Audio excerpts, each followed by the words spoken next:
I've got 5 things here that will make life a lot easier. Hi guys, welcome to the channel. I'm the Grey Gardener.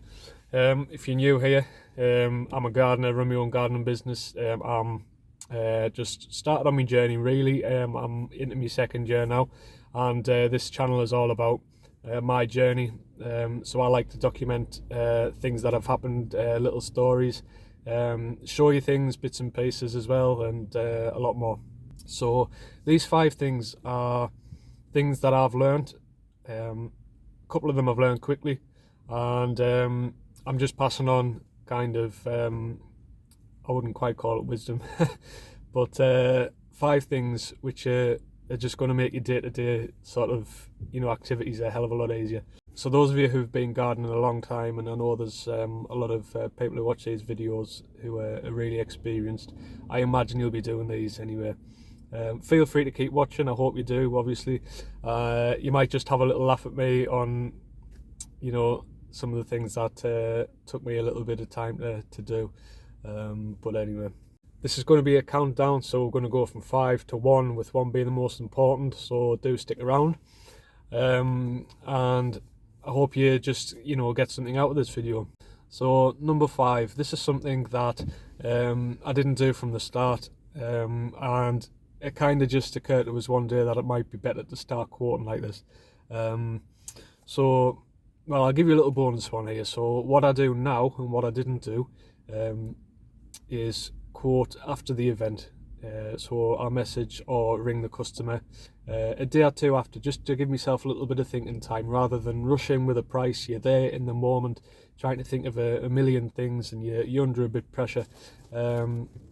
So I give myself some thinking time basically, and the customer's absolutely fine with that, and it's expected, I think, as well. What I was worried about doing, which is why I like to do things there and then, which is not a particularly good way to go about things. I was scared in case another gardener would swoop in and get the garden, in the early days, and that's not really the case. Most people are just happy that you've turned up, and you probably will be the only gardener they've contacted. If they've contacted others and you, it's because probably the others haven't turned up. So that's a little bonus one for you.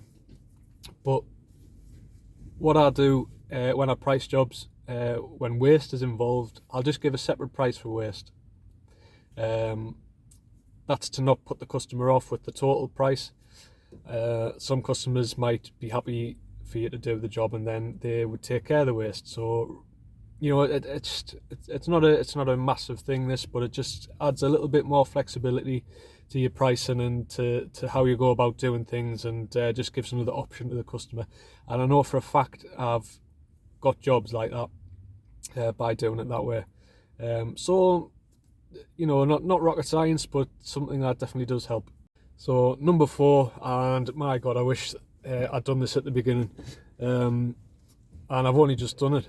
So what does that tell you? You'd be calling us a fool in a minute when I do tell you, because I'm sure most of you will have done this probably at the start. So my first lawnmower was quite light, and I started off in a car, and obviously I've got the van now, and I just used to pick it up, put it in the back. Fine, no bother. I've got me self-propelled mower now, which is a little bit heavier, but it can be picked up, put in the back of the van. Some mowers you really struggle to pick up. So what am I talking about? Well, I'm talking about a ram for me mower.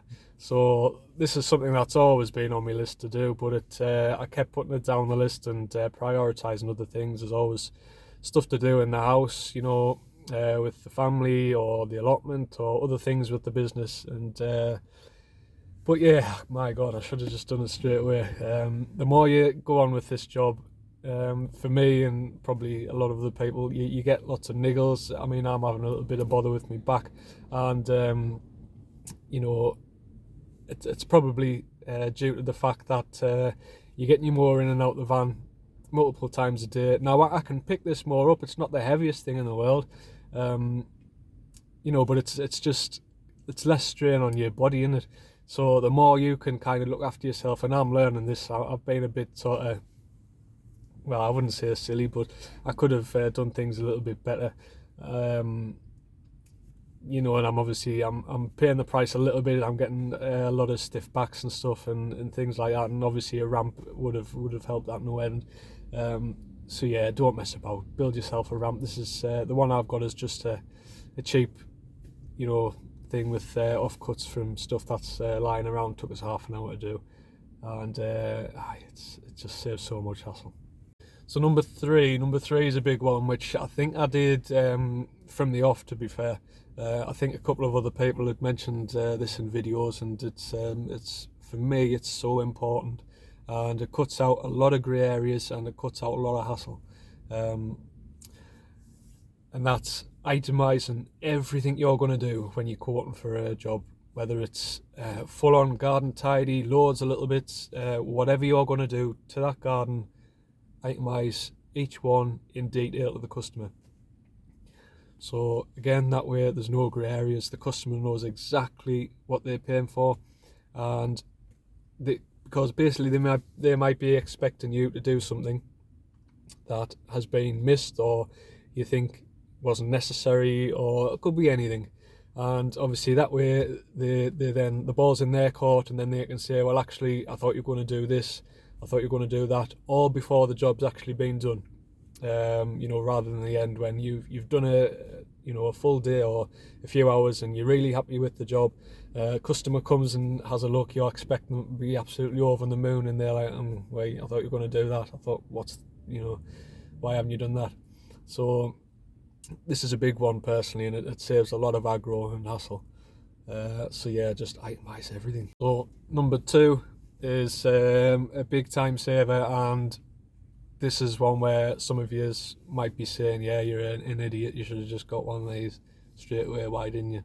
It's something which should be in every gardener's kit, and I think I got one, what was it, about 6 or 7 weeks into the starting the business, purely because I'd spent a lot obviously on gear and whatever else, and it was one of those things which I thought I could do without for a little bit, just to see whether I'd get the customers, because that's whenever you're starting a new business, that's the biggest worry. Are you going to get the jobs? Are you going to get the money coming in? And this was one expense that I thought could wait a little bit, and it could.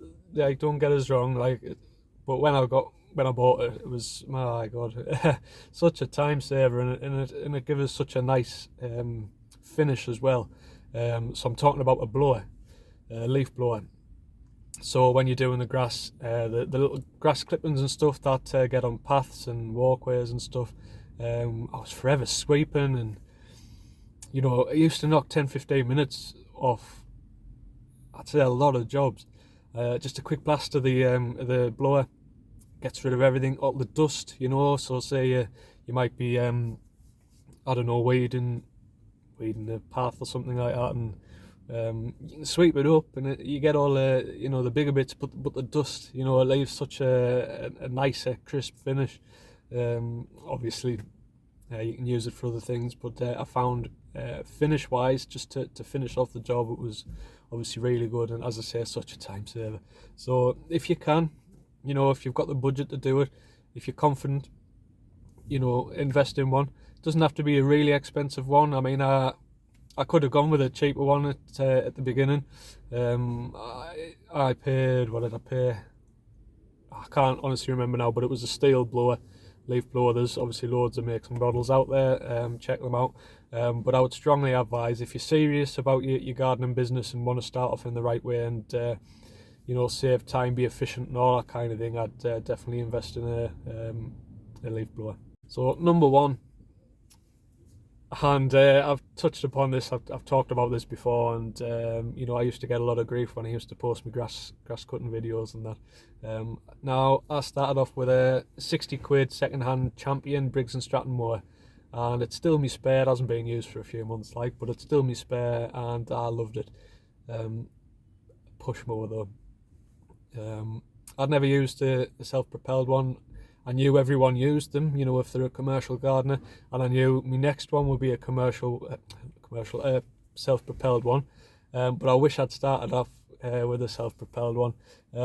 it's so much easier on your body. Again, it goes back to looking after yourself, something which I need to do more, because as I say, I'm feeling the effects of day-to-day voice is going as well, I'm talking too much. Day-to-day gardening. Anything to make your life a little bit more comfortable, and it's a time saver again. You know, there's a couple of lawns, bigger lawns, that I've knocked like 20 minutes off. So me push mower was 16-inch blade. This one's an 18-inch, and obviously there's bigger ones as well. I find the 18 inches a nice size for bigger lawns still, and it can handle the small lawns well. It's manoeuvrable and light enough to get round corners and bits and pieces like that. It's just so much nicer cutting a lawn with a self-propelled mower rather than a push mower. Of course, you all know that, don't you? But you know, this is obviously more, you know, for new gardeners or people who have yet to start out. So yeah, I can't really say any more than that. It's so nice to do it all with a self-propelled mower. I've waffled on for far too long now on this video. I appreciate you sticking around if you got this far. Obviously, any questions, if you are new, just pop them below. I'm more than happy to, you know, answer all your questions. Thanks for watching as always, guys. I'll see you in the next one. Cheers. Bye.